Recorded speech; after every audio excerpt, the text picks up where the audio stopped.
Welcome to SpanReads, not your typical rereads podcast, a 17th Shard series where we reread the Cosmere and are giant nerds about it. Unlike the traditional reread style, we won't be going through each book chapter by chapter, but instead looking at different themes and the placement of the books in the wider Cosmere. This time around, we are changing up the format just a bit. Instead of 4 episodes, we will be doing 2, merging reactions and retrospectives with character relationships, which will have spoilers for this book and prior books in the series, and then tackling magic and the Cosmere connections in a full spoiler episode. Today, we'll be talking about Dawnshard. Joining me is Ian. Hey, I'm your writer. David. Hello, I'm known as Windrunner. Joshua. And I go by Jofwu. And I am Mish, or firstRainbowRose. So this episode will have spoilers for The Way of Kings, Words of Radiance, Edge Dancer, and Oathbringer. So, what were you guys excited about? So I don't think I'd reread Dawnshard since it came out, which, like, this is just such a fun little book. It's like the humor in this book I really like. And I kind of forgot how much I like the little bits of humor. It's fun to see Lopen's into Lopen's mind and how often it's like, oh yeah, sure, and things like that. And just, I don't know if Lopen's humor is what you're referring to, but Nope. See, I like Lopen's humor. Lopen's fine. This is the book where I finally gave Lopen an inch. I was like, okay, you can be a little funny sometimes, which had not been my experience before. So that is a success for this book for me. Big picture, it's a good book, but it's definitely, I think, my least favorite Stormlight book. Rereading it this time, because I've also haven't read it since it came out. I'm pretty sure I like Edge Dancer more than I like Dawnshard.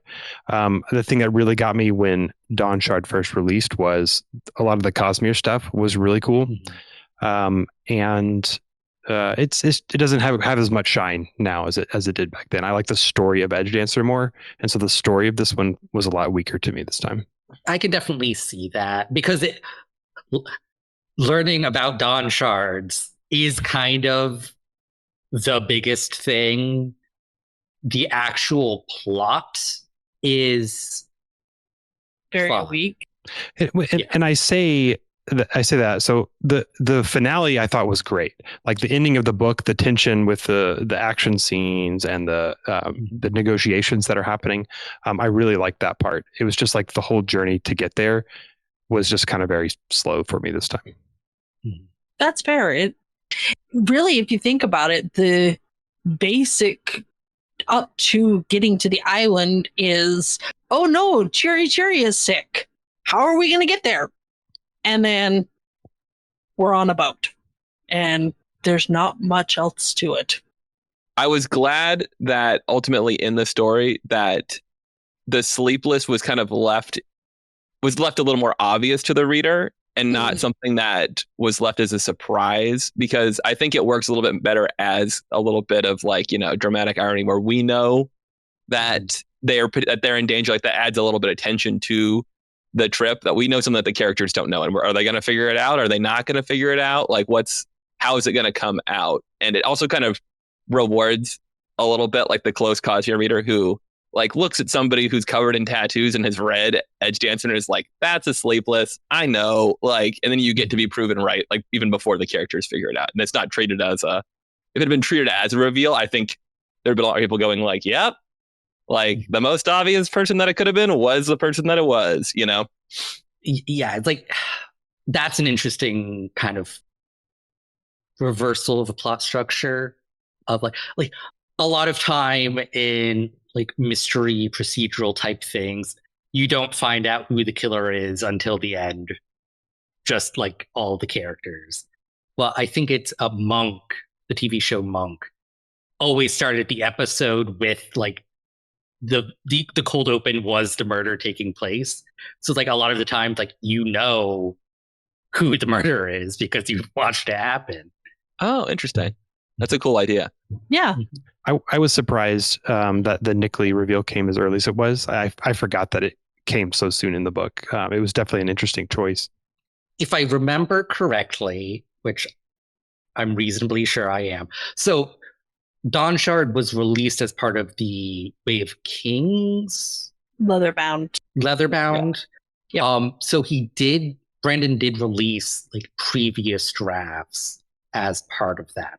I don't know if they're still available if you were not part of that, but I'm going to talk about them anyway. I was wondering the same released thing. publicly. Yeah. Because in like the earlier version, it wasn't that Nick Lee reveal didn't happen until the end. Mm-hmm. And it definitely seemed like Brandon was trying to be coy about like what was going on, even though it was super obvious the entire time Nick Lee was a sleepless. Mm-hmm. It just like, so it's like, it seems like you're trying to make us think Cord is the bad person, but like, we know it's Nick Lee. Like, so having the gimme of Nick Lee at the beginning kind of like, okay. That's really interesting, given the way that like at the end, like they have the little like the poison is like hidden in Cord's room or whatever, and like now like in knowing that, it kind of feels like that was like maybe like I was supposed to be suspicious of Cord at some point, because I definitely like in the final version I'm never suspicious of Cord, so that's amusing. The meeting that Nick Lee has with the other sleepless is like one of the most exciting parts like of the early book, and so it's a nice I'm glad that Brandon put that there. Yeah, no, it is one of the coolest scenes, and I think it helps almost make it feel like a little bit like a sequel. Like the fact that the sleepless are so important, it makes it feel kind of like a sort of a sequel to Edge Dancer too. Like you are picking up a little bit of a thread in the novellas that you can follow, in addition to it being kind of a side story that takes place between books 3 and 4, Yeah. So who would you guys say is your favorite character? I think Cord. I think she's the best. Risen, I like Risen a lot in this story. So I mean, if I'm like looking at like Lopin and Risen like come to mind, and you guys were talking about Lopin, like I like Lopin, I think here more than normal than I have previously. At least by the end he kind of warms up to me, but Risen is definitely like of the two, I definitely am more interested in Risen. And the side characters don't have that much to them. I think the biggest ones would be Cord and Rushu, and if I'm choosing between those two, I like Rushu more than Cord, I think, actually. Risen is kind of the gimme. Is like, so like she's automatically discounted because obviously like she's the main character, like we can't. So like for side characters, I'm probably gonna go with Rushu because she's hilarious in this book. Like I love her so much. Just the line of when they get to the beach and like all of the gem hearts are scattered around, and one of the sailors is like, I suppose I shouldn't grab these because they're cursed or something. And she just looks at him and like, no, like that's the point. We're looting this entire place. I want to sleep on a bed of lucre. I'm like, I love you. That's like deadpan. I'm like, no, that's stupid. Just get all this treasure. Yeah. I think I will give you that. Probably she is funnier. I think I'm just such a sucker for like Unkalaki lore and like that stuff that anytime I get just like a little bit, I'm like, it's almost like the character's cool, but I'm like, oh yeah, just keep talking about like your family and being excited in the culture. Like that's fine. We don't need to dig into anything else. The cool thing with Cord is the scene where when Risen talks to her in Vaden for the first time, and just like the character switch of like mysterious foreigner woman to teenage girl is just a perfect thing. And like that kind of reminds me of like language is kind of like a recurring theme, like with Cord, but also with Huio, who we've known for books as like very like poor Alethi speaking, and like not really getting much of his character beyond that. And then we see him talking to Herdaz, and he's the smartest man in like ever. We're like, oh, And it's just like how much of who you are is conveyed through language. And if you can't speak the language, it's just lost. Mhm. And if you're relying on Lopin to be your translator, Good luck. you just shouldn't do that. That's true. I think that is like a nice like little theme to it, is like the importance like of connection and like communication, you know, ultimately sort of Risen being able to communicate with the sleepless and kind of see eye to eye with them. Like it's definitely, and it's just like how understanding, so like being able to understand someone like instantly makes them more like, I feel like Cord is kind of portrayed a little more standoffish and a little more mysterious, but once they're able to talk, you really get, you're like, oh, okay, you know, and it all kind of comes together. I was kicking myself for not thinking of not mentioning Huyo when I know. Rushu and Cord. Shame. Yeah. Yeah, because Huyo is a fantastic character. I love him a lot. I also I like Nickley a lot. I think that he was pretty well done. He had a lot of, I don't know, personality and character to him that I appreciated. So I liked him. We get the SpanRead conversation with Vistim. And did we talk to him at the very beginning of the book too?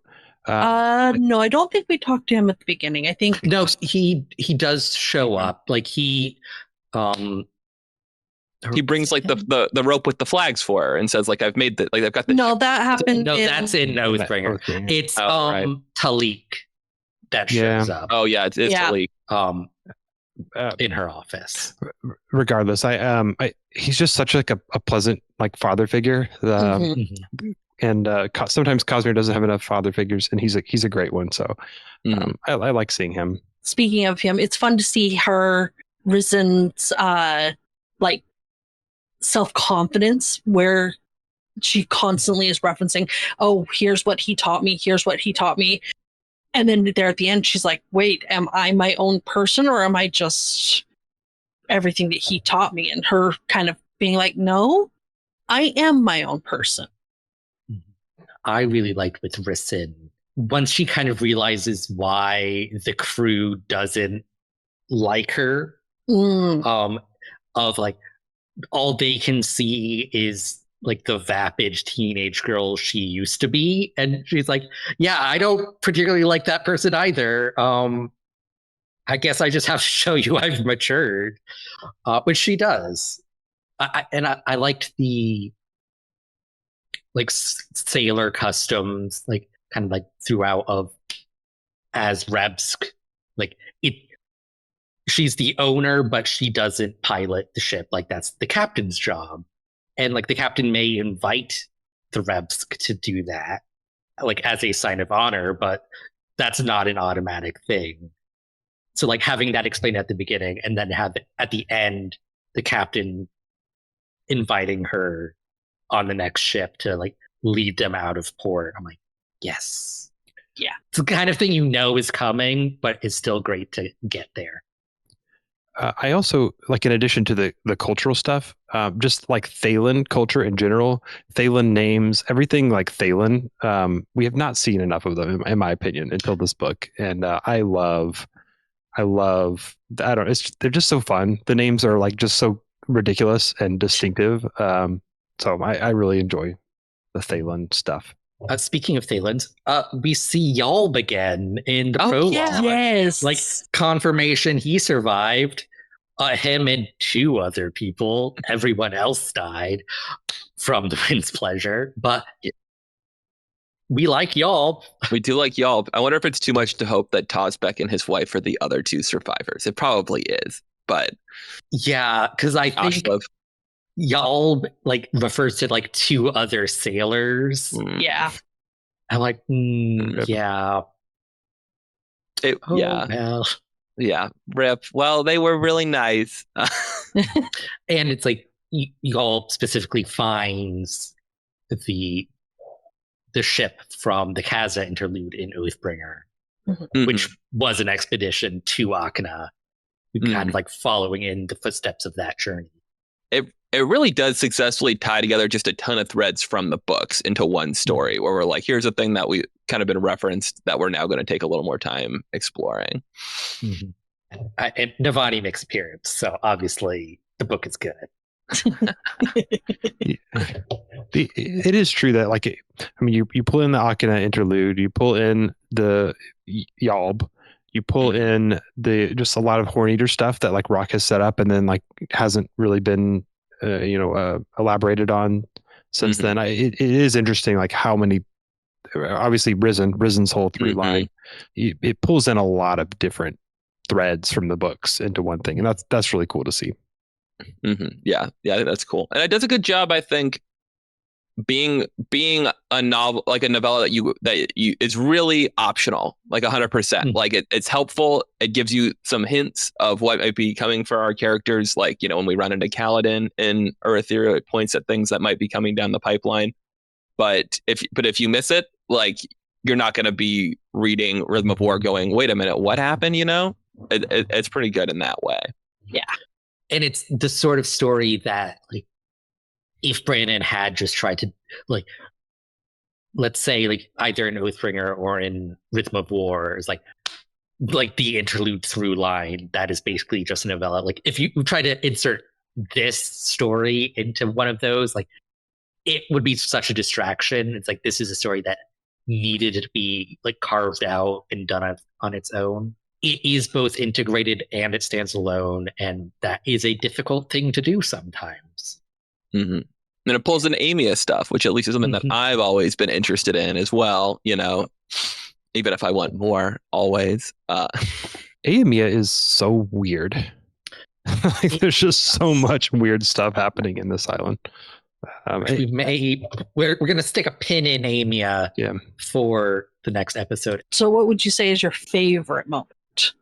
For me, it would be the negotiations. Like, I love the tension. Obviously, the negotiation itself, I think more than the action, but the action that's going on really makes it more fun. And I just enjoy Risen, like pulling together all this, learning that she's had to try and, find a need to, argue with Nickley, in a moment when a lot of the times in epic fantasy like this, it comes down to a battle or, a moment with action. And it's really kind of fun to like, for the dramatic moment to be, let's sit down at a table and have, make a trade. It's just a very different way to do a Sanderlanche. And I think it comes together really well. It works with Risen's character. It plays into kind of what the story demands. It's an interesting scene. I like it a lot. Yeah, I don't think there's another option except that negotiation scene. Just like the whole like sitting at the bench that is a table of like, you have come to like, we're going to have a deal now. I'm like, okay, that's cool. But perhaps like the other kind of related scene is like the roar like with Sherry and like Sherry like is better now and like comes out of like the side room and like stands in defense of Risen, and I'm like, that's cute. I like that.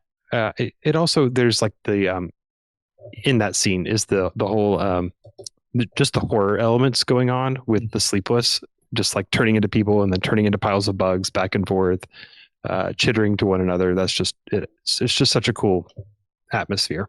I think that the other scene that I would point to is I really liked when they finally get Risen's Fabrial chair working. Like, that was a really good moment. I really appreciate it. I thought it was really emotional. And I really like it. I think Brandon does a really good job in this story of kind of delving into something that kind of crops up when you write a bunch of stories where anybody can heal any injury they have with magic, which is like a certain subset of people. You want to see yourself in a story, and like that's not an option for people in real life. And so it's good to watch him try to like make that a little more complex and try to find room in stories for how people, like, everybody can be represented in these stories. And I really, really, really appreciated that.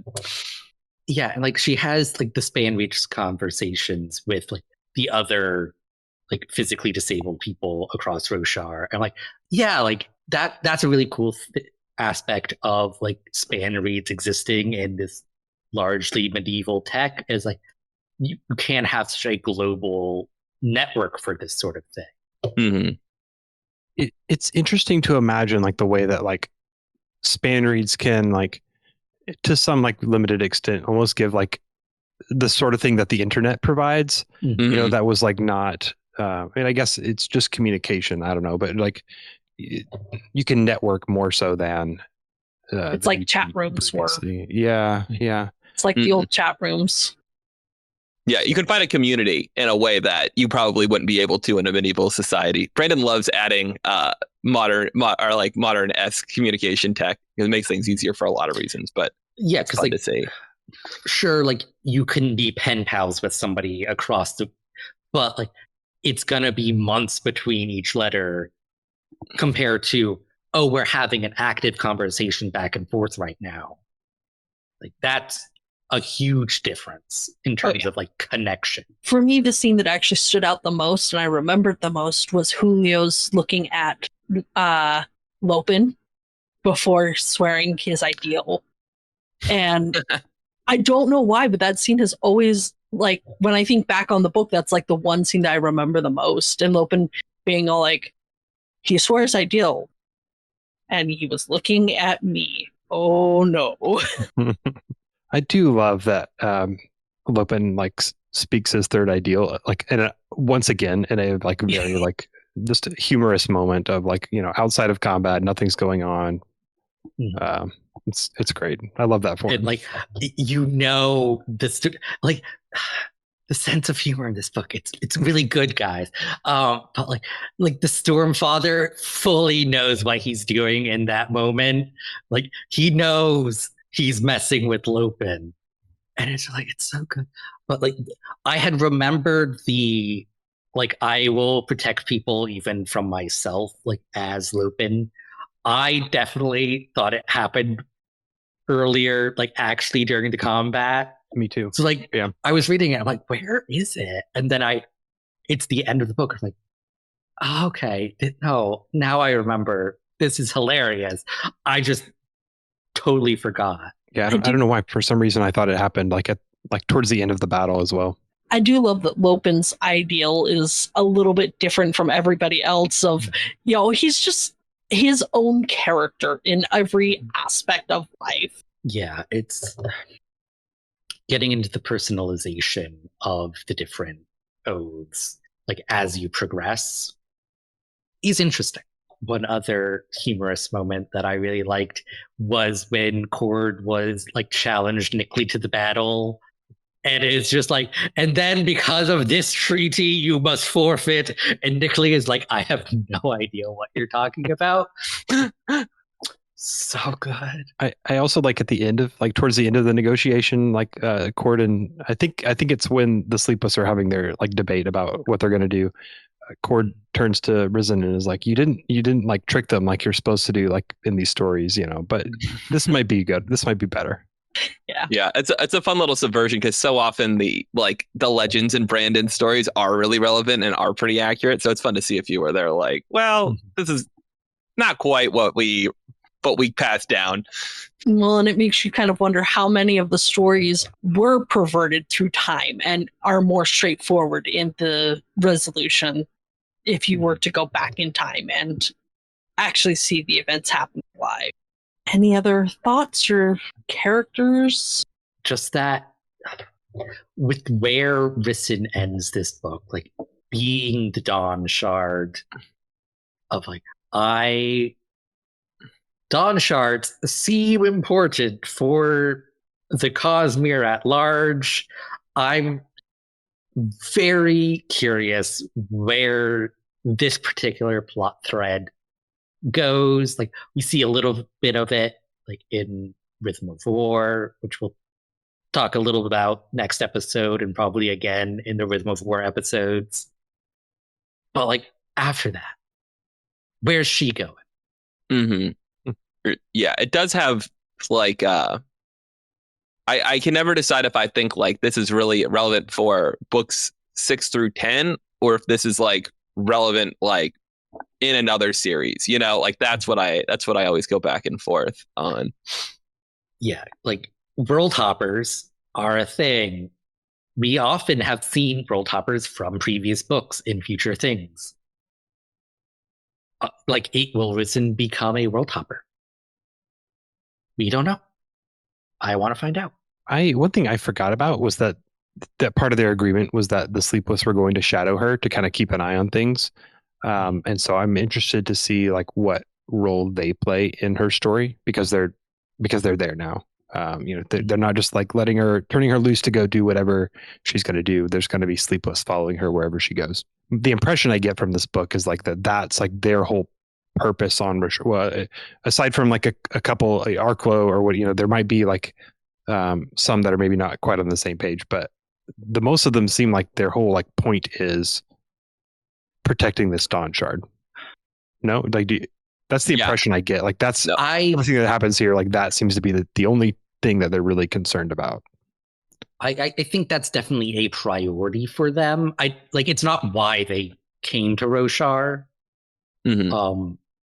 Because at that point, whenever the Dawnshard showed up and went to Amia, like it was like the Lancerin were in charge of guarding it. And it was only when like the Lancerin were wiped out, or seemingly so, that the Sleepless took over that duty. Yeah, but it seems like their primary purpose now, that and not going extinct. They don't want Roshar to blow up, and they know the Dawnshard could make that happen. So like, like this is like our highest priority. We're going to keep this on lock. And then any other resources are going to go to like watching people and making sure nothing bad happens. I don't think there's actually like direct evidence of this, but I've always kind of felt like their previous planet was destroyed by a Dawnshard. And that's why they're so amped about being on top of this one, because they know firsthand how dangerous they can be. But that's just me spitballing. I mean, the Dawnshards were used to kill Adenalzium. That's something we learn in this book. True. I'm like, so it's very possible they were on a previous planet that was destroyed by Dawnshards. Killing the father god of the Cosmere, also a big deal. Like, if it can do that, it can probably just kill a planet. Yeah, but it just seems like they're not worried they're going to kill God again. They're worried someone's going to blow up a planet. Like, yeah.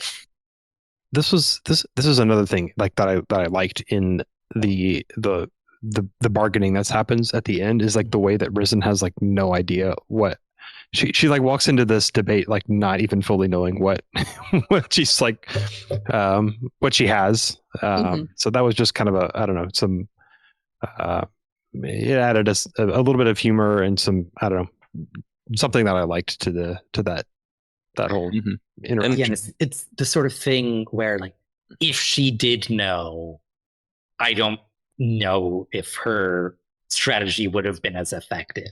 The humor to me of like her confidence going into this, like it's fine, like we'll have this debate, I'm sure I can negotiate something. And they're like, you don't understand what you're talking about. What you're asking for. Yeah, I picked up this nuclear bomb. That's fine.